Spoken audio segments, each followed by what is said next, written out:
মনের দুঃখে চলে যাবেন, অথবা এনিথিং অড, অপ্রত্যাশিত বা অনভিপ্রেত অনেক ঘটনা ঘটতে পারে, এবং সেরকম একটা পরিবেশ পরিস্থিতির দিকে দেশ যাচ্ছে কিনা এই বিষয়গুলো নিয়ে আলোচনা করব।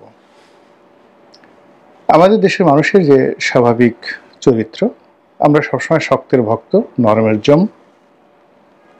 আমাদের দেশের বেশিরভাগ মানুষ পাওয়ার পলিটিক্স করতে ভালোবাসেন। ক্ষমতার মসনদে যদি 1 মাসের একটি অবোধ শিশুকে বসিয়ে দেওয়া হয়, তবু আমাদের দেশের জনগণ সেই শিশুকে সেলুট করবে, সম্মান করবে। তো তারই ধারাবাহিকতায় ডক্টর মোহাম্মদ ইউনূস যখন ক্ষমতায় বসলেন, তখন তো আমাদের এই যে এজাহারে তাজাল্লুল, কারোর কাছে নত হওয়ার, অবনত হওয়ার এবং নিজেকে ছোট ভাববার কিংবা ছোট করার যে প্রবৃত্তি রয়েছে, আবার কন্ট্রাস্ট মানে ঠিক উল্টো দিকে যেটা রয়েছে, সেটি হলো অল অন এ সাডেন, কোনো রকম কারণ ছাড়াই নিজেকে খুব বড় ভাবা, নিজেকে সব কিছুর ঊর্ধ্বে ভাবা, এবং আমি সব কিছু পারি, আমার কাছে অলৌকিক ক্ষমতা রয়েছে, দেবত্ব রয়েছে, এরকম হঠাৎ করে কিছু মানুষের লম্ফ এবং ঝম্প আমাদের এই দেশে শুরু হয়ে যায়। তো এই যে শেখ হাসিনার পতনের পর একটি অদ্ভুত এবং একটি নতুন পরিবেশ পরিস্থিতি আমাদের রাজনীতি, আমাদের অর্থনীতি, আমাদের জীবন, আমাদের জীবিকা, আমাদের সমাজ ব্যবস্থা সব জায়গাতে রীতিমতো ছায়া ফেলেছে। ছায়া বললেও ভুল হবে, অপছায়া ফেলেছে। ফলে সব কিছু টালমাটাল, কোনো কিছুরই ধারাবাহিকতা কিন্তু এই সময়টিতে নেই। ফলে কি হলো, রাতারাতি ডক্টর মোহাম্মদ ইউনূসের একটি সমর্থক গোষ্ঠী দাঁড়িয়ে গেল, এবং একেবারে অপ্রত্যাশিত সমর্থক গোষ্ঠী।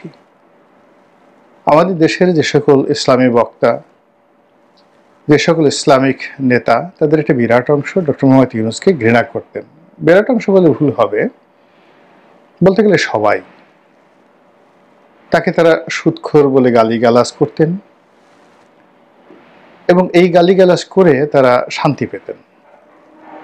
আর আরেকটি অংশ ছিল এই আলেম ওলামাদের মধ্যেই যারা শেখ হাসিনাপন্থী, তারা গত 15 বছর ধরে এই মানুষটিকে পৃথিবীর সবচেয়ে একটা নিকৃষ্ট প্রাণী রূপে প্রমাণ করার জন্য যতই রকম বিশ্রী এবং কুশ্রী গালাগাল দেওয়ার দরকার তারা সবই দিয়েছেন।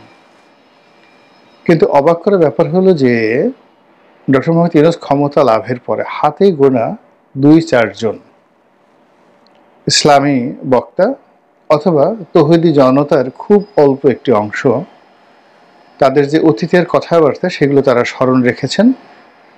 অনেকে চুপচাপ থেকেছেন বা রয়েছেন, বা অনেকে হালকাভাবে ডক্টর মোহাম্মদ ইউনূসকে একেবারে মোলায়েম স্বরে তাকে স্মরণ করিয়ে দেওয়ার চেষ্টা করছেন যে তিনি আসলে এরকমই। কিন্তু বাকি যারা খুব উগ্র ছিলেন, ভীষণ রকম উগ্র ছিলেন, সে সকল লোক তাকে কেউ ওলি আল্লাহ, তাকে কেউ এ যুগের সবচেয়ে বড় অবতার বা মুজাদ্দেদ, অথবা আল্লাহর সবচেয়ে একটা বড় নেয়ামত, এইভাবে ওয়াজ করে, নসিহত করে, বক্তব্য দিয়ে মানুষের মধ্যে একটা সম্ভ্রম পয়দা করার চেষ্টা করছেন, যা কিনা বুমেরাং হয়ে যাচ্ছে। যারা এই সকল কথাবার্তা বলছেন তাদের গ্রহণযোগ্যতা কমে যাচ্ছে, জনপ্রিয়তা কমে যাচ্ছে, এবং ওয়াজের ময়দানে তাদের যে গ্রহণযোগ্যতা ছিল এবং তাদের যে একটা ভ্যালু ছিল, ফেস ভ্যালু ছিল, এটাও কিন্তু মারাত্মকভাবে কমে যাচ্ছে। এইগুলো একটা গ্রুপ।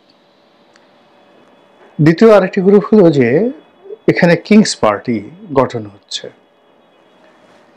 পাকিস্তান জমানাতে আইয়ুব খানের আমলে যেভাবে বাংলাদেশে একটার পর একটা শিল্প কলকারখানা গঠিত হতো, বলতে গেলে প্রতিদিন 2টো করে ভারী শিল্প, 10 বছরে প্রতিদিন 2টো করে ভারী শিল্প এই পূর্ব বাংলায় 1958 থেকে 68 পর্যন্ত এই 10 বছরে এই প্রতিদিন 2টো করে গড়ে ভারী শিল্প স্থাপিত হতো বলে বিভিন্ন লোক বলার চেষ্টা করেছেন। অর্থাৎ তখন শিল্প কলকারখানা ব্যবসা বাণিজ্য উন্নয়নের রীতিমতো জোয়ার বয়ে গিয়েছিল এবং 1968 সনে তিনি উন্নয়ন দশক পালন করেছিলেন তার ক্ষমতার সেই 10 বছর পূর্তি উপলক্ষে। তো এখন সেই উন্নয়ন দশকের মতো করে এই জমানাতে কিংস পার্টি গঠন হচ্ছে প্রায় প্রতিদিনই, এবং অদ্ভুত অদ্ভুত সব মানুষ, অদ্ভুত অদ্ভুত সব নাম, অদ্ভুত তাদের কথাবার্তা এবং অদ্ভুত তাদের পোশাক এবং পরিচ্ছদ। এই মানুষের সঙ্গে ডক্টর মোহাম্মদ ইউনূসের কোনো যোগাযোগ আছে বা তার সরকারের বা গোয়েন্দা সংস্থার কোনো যোগাযোগ আছে, এই কথা ভাবতেই গা কেমন যেন একটা শিরশির শিরশির করে ওঠে। 3 নম্বরে যে জিনিসটি, সেটি হলো সরকারের যে সকল কর্তা ব্যক্তি তারা ধৈর্য হারিয়ে ফেলেছেন, ভীষণ রকম ধৈর্য হারিয়ে ফেলেছেন। তাদের মুখ গম্ভীর হয়ে গেছে, গায়ের চামড়া অনেকের কালো হয়ে গেছে এবং তাদের কথাবার্তা এলোমেলো হয়ে গেছে।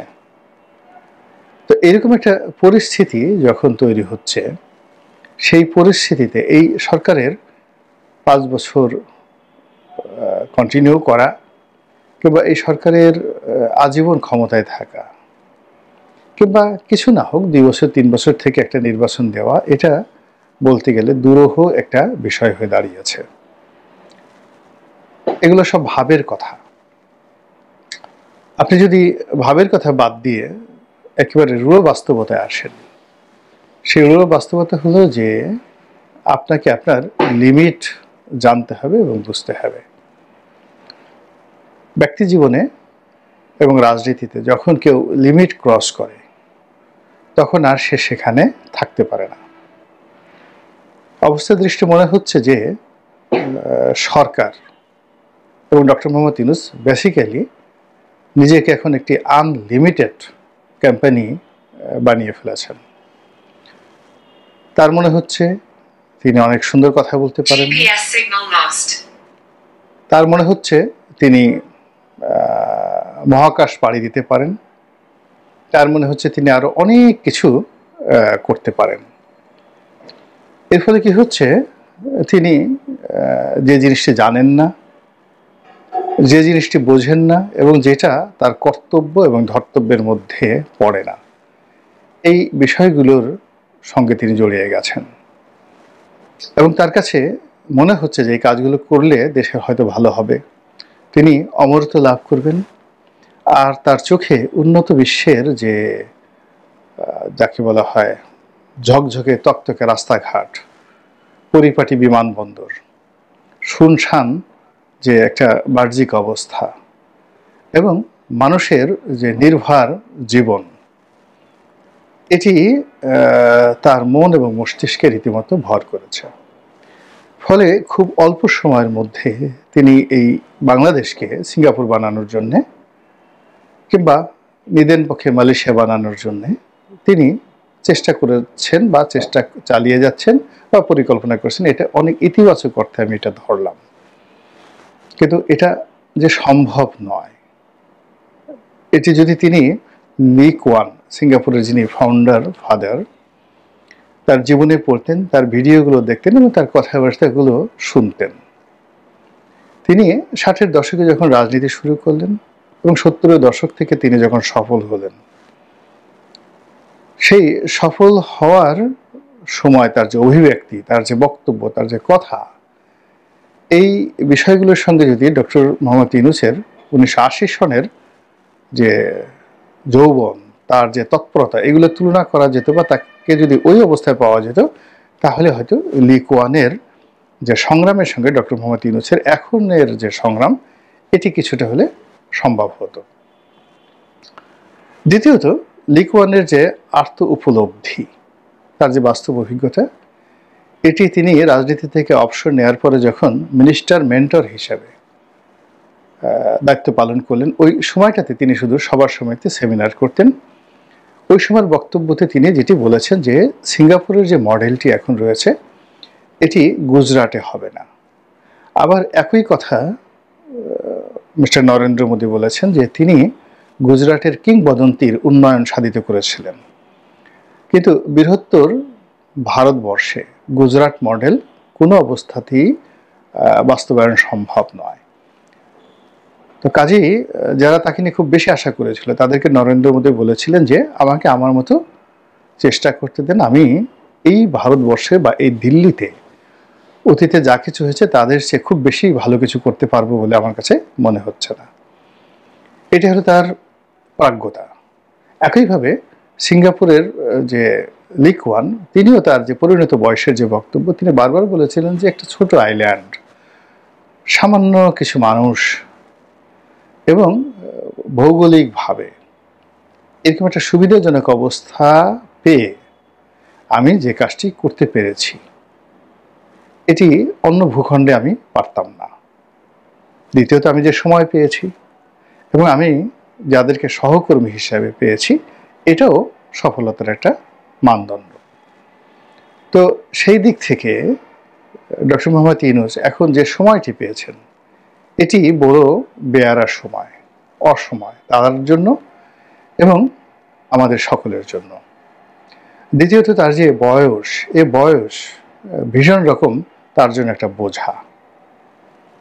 প্রতিদিনই তিনি দুর্বল থেকে দুর্বলতর হচ্ছেন এবং তার যারা বন্ধুবান্ধব আপনজন এর বিরাট অংশ আলটিমেটলি কবরে চলে গেছেন। যারা জীবিত আছেন তাদের একটা বিরাট অংশ হতাশ হয়ে সারাদিন পার্কে ঘুরে বেড়ান, নেতিবাচক চিন্তা ভাবনা করেন, অনেকে ধর্মকর্ম করেন, অনেকে বাস্তব জীবনের যে ব্যর্থতা স্মরণ করে সেই নানা রকম খিস্তি খেউর করতে থাকেন। আর অবসর সময় তারা মানুষের সাথে ঝগড়া করেন, বুড়ো মানুষের যা হয়। তো সেই বৃত্ত থেকে বের হয়ে তিনি একা এই রাষ্ট্রীয় জায়গাতে বসে তিনি রাতারাতি সবকিছু করে ফেলবেন, এটা কোনো যুক্তিতে, কোনো বিজ্ঞানে, কোনো ধ্যান ধারণায় এই পৃথিবীতে ঘটেনি। এই বাংলাদেশে ডক্টর মোহাম্মদ ইউনূসের চাইতে হাজার হাজার গুণ উঁচু মার্গের মহামানব ছিলেন। পাল বংশ 400 বছর এই বাংলা শাসন করেছেন এবং এই বাংলার এখনের যে ভূখণ্ড তার কম করে হলো 20 গুণ বড় ভূখণ্ড, অর্থাৎ বাংলা, বিহার, উড়িষ্যা, তার সঙ্গে সঙ্গে ভারতের যে 7 সিস্টারের বিরাট অংশ, এইগুলো মিলিয়ে অর্থাৎ এখন বাংলাদেশের যে ভূখণ্ড তার চেয়ে 20 গুণ ভূখণ্ড 400 বছর ধরে পাল সম্রাটরা শাসন করেছেন। সেন সম্রাটরাও ঠিক একই শাসন করেছেন। হর্ষবর্ধনের সময় এই বাংলাকে কেন্দ্র না করলে উজ্জয়িনী কে কেন্দ্র করে তিনি একটা বিরাট সাম্রাজ্য গড়ে তুলেছিলেন। তারপর শশাঙ্কেরও একই অবস্থা, সেই 600 শতাব্দীতে, মানে মোহাম্মদ রসুল্লাহ সাল্লাল্লাহু আলাইহি সাল্লামের জামানাতে। এরপর সুলতানি আমল, মুঘল আমল, ইংরেজ আমল, এই বাংলায় বহু বড় বড় মানুষ এসেছেন। এমনকি পাকিস্তান জামানাতেও এই বাংলাতে গভর্নর হিসেবে, প্রধানমন্ত্রী হিসেবে অনেক বড় বড় মানুষ দায়িত্ব পালন করেছেন শুধুমাত্র পূর্ববঙ্গে। এখন তারা যে কাজগুলো পারেননি বা তারা যে কাজগুলো করেননি, তো সেই কাজগুলোতে হাত দেওয়ার আগে তাকে 1,33,000 বার, অর্থাৎ ডক্টর মোহাম্মদ ইউনূসকে 1,33,000 বার ভাবতে হবে। আমাদের দেশে আপনি যদি রাতারাতি খুব জনপ্রিয় হতে চান এবং সব কথায় তালি পেতে চান, প্রশংসা পেতে চান, বিশ্বাস করেন আপনি এই জিনিসগুলো পাবেন না। মানুষকে খুশি করার জন্য যদি আপনি খুব চেষ্টা করেন তাহলে মানুষ খুশি হবে না, বরং বিক্ষুব্ধ হবে। মানুষ যে জিনিসগুলো আপনার কাছে আশাই করে না সেই জিনিসগুলো মানুষকে দিয়ে যদি আপনি মনে করেন যে খুব বড় কিছু করলাম, তাহলে আপনার কপালে দুর্ভোগ আছে। শেখ হাসিনাকে দিয়ে চিন্তা করেন, এই মেট্রো রেল, রূপপুর পারমাণবিক কেন্দ্র, পদ্মা সেতু কোনো কিছুরই দরকার ছিল না। এই কাজ করতে গিয়ে তার অহংকার বেড়েছে, এই কাজ করতে গিয়ে সরকারের দুর্নীতি বেড়েছে, ব্যাপ্তি বেড়েছে, দলের মধ্যে সুবিধাভোগী শ্রেণী তৈরি হয়ে গেছে এবং তার যে মূল রাজনৈতিক যে থিম এটার থেকে তিনি সম্পূর্ণ আলাদা হয়ে গেছেন। ফলে কি নির্মম এবং নিশ্চয়ভাবে সেখান থেকে তাকে চলে যেতে হয়েছে। তো ডক্টর মোহাম্মদ ইউনূস এবং তার যারা সহকর্মী তারা মূল্য নিয়ন্ত্রণ করতে পারছেন না, সরবরাহ ব্যবস্থা ঠিক করতে পারছেন না, ব্যবসা বাণিজ্য ঠিক করতে পারছেন না, মানুষের দৈনন্দিন জীবনে নিরাপত্তা দিতে পারছেন না, মব ঠেকাতে পারছেন না, এমনকি নিজেদের বাসস্থান যমুনা সেখানটিও তারা রক্ষা করতে পারছেন না। এমনকি তার যে সরকারি বাসভবন যমুনার, আপনি চারিদিকে গিয়ে দেখেন ঢাকা শহরে যমুনা যে ওয়াল, চারিদিক থেকে যে ওয়াল, সেখানে যে ময়লা এবং আবর্জনা রয়েছে, ধুলো রয়েছে, বালি রয়েছে, এগুলো সাধারণত অন্য কোনো বিল্ডিংয়ে নেই। তো যে মানুষ তার নিজের বাড়িটা ঠিকমতো পরিষ্কার রাখতে পারে না, পরিচ্ছন্ন রাখতে পারেন না, তিনি চট্টগ্রাম বন্দরকে সিঙ্গাপুর পোর্ট অথরিটির হাতে দিয়ে এটিকে সিঙ্গাপুরের আদলে একটা পোর্ট গড়ে তুলবেন, তারপরে এটিকে একটা বিশ্বমানের বন্দর গড়ে তুলবেন এবং চট্টগ্রামকে তিনি যাকে বলা হয় বাংলাদেশের হার্ট বর্ণনা করে, এই হার্ট তিনি সিঙ্গাপুরের ডাক্তার এনে চিকিৎসা করাবেন। এটা অসম্ভব বিষয়। এই যে আরাকান রাজ্যে যে সমস্যা, রোহিঙ্গাদের সাথে যে সমস্যা, এই সমস্যা তো আজকের নয়, এই সমস্যা মুঘল আমলের। শায়েস্তা খান যে সমস্যার সমাধান করতে পারেননি, তার ছেলে বুজুর্গ উমেদ খান যে এই সমস্যার সমাধান করতে পারেননি, তারপর ইংরেজ জমানাতে লর্ড ক্যানিংয়ের মতো মেধাবী শাসক এই সমস্যার সমাধান করতে পারেননি। লর্ড হার্ডিঞ্জের মতো, যিনি ওই পদ্মা নদীর উপর ওই সময়টাতে ব্রিজ তৈরি করেছিলেন, তার মতো লোক এই সমস্যার সমাধান করতে পারেননি। তো সেই সমস্যাটা তিনি সমাধান করে ফেলবেন, সেখানে মানবিক করিডোর দিবেন। এই জিনিসগুলো তাকে যে কতটা বিপদ এবং বিপত্তির মধ্যে আলটিমেটলি ফেলে দিয়েছে, এটা আমরা বাইরে থেকে হয়তো অনুভব করছি, কিন্তু ভিতরে ভিতরে তিনি টের পাচ্ছেন। তো এর ফলে আমার কাছে মনে হচ্ছে যে সরকারের যে দম, সেই দম মানে শক্তি, তাগত, এই জিনিসগুলো ক্রমশ ফুরিয়ে আসছে। এরপরে সরকারের যে প্রাণ শক্তি যেখান থেকে আসবে, অর্থনৈতিক ব্যবস্থা এবং আমলাতন্ত্রের যে কৌশল এবং আইনশৃঙ্খলা রক্ষাকারী বাহিনীর সহযোগিতা এবং সরকারের যে গোয়েন্দা বিভাগগুলো রয়েছে, সেই গোয়েন্দা বিভাগগুলোর একেবারে যাকে বলা হয় সহযোগিতা, এটি তিনি প্রথম দিন থেকে পাচ্ছেন না এবং এখন পর্যন্ত তার কোনো লক্ষ্য নেই পাওয়ার। অথচ এই জিনিসগুলো, অর্থাৎ গোয়েন্দা রিপোর্ট ছাড়া, গোয়েন্দা বাহিনীর সহযোগিতা ছাড়া এবং গোয়েন্দা কর্মকর্তাদের যাকে বলা হয় তার পক্ষে স্বতঃস্ফূর্ত যে পারফরমেন্স বলা হয়, সেই পারফরমেন্স কনফার্ম না করা পর্যন্ত তার পক্ষে আসলে তার যে দুরাশা, উচ্চাভিলাষ, এগুলো তো দূরের কথা,